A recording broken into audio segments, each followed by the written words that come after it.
কান ব্যথার একটা আমল বলে দিচ্ছি। আমাদের কানে অনেক রকম সমস্যা হয়ে থাকে, যেহেতু যে কোনো ধরনের সমস্যার ক্ষেত্রে উক্ত আমলটি কার্যকরী ইনশাআল্লাহ। বিশ্বাস রেখে করলেই কাজ হবে।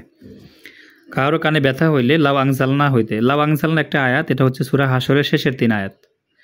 লাউ আংজালনা থেকে শুরু করে শেষের 3 আয়াত, আলহামদুলিল্লাহ আয়াত সকলেই জানে, কম বেশি সকলের জানা আছে। হুয়াল্লাহুল্লাযী লা ইলাহা ইল্লা হু, অথবা আপনার না জানা থাকলে কোরআন শরীফ বের করে নেবেন। সূরা হাসরের শেষের 3 আয়াত কি করতে হবে? পাঠ করিয়া কানে দম করিবে। শেষের 3 আয়াত শেষ পর্যন্ত পাঠ করিয়া কানে দম করিবে এবং তখন কানের উপরে হাত রাখিয়া আর লম্বা লোহার পেরাক দিয়া, অর্থাৎ লোহার একটা লোহা দিয়া, লম্বা একটা লোহা দিয়া নিচে যে হরফগুলো আছে হরফগুলো একটা কাগজে লিখবেন, লিখে ওইটার উপরে আঘাত করবেন আর কানে হাত রাখিয়ে এই লাউ আংজালনা আয়াতটা পাঠ করে কানে ফু দেবেন। ইনশাআল্লাহ কানের যাবতীয় ব্যথা আল্লাহ রহমত ইনশাআল্লাহ সুস্থ হয়ে যাবে। আমলটি একদিনে কাজ হবে, পরপর 3 দিন করলে বেশি ভালো হবে ইনশাআল্লাহ। ভিডিওটি শেয়ার করে দিবেন, অন্য ভাইকে দেখার সুযোগ করে দিবেন। আসসালামু আলাইকুম ওয়া রাহমাতুল্লাহি ওয়া বারাকাতুহু।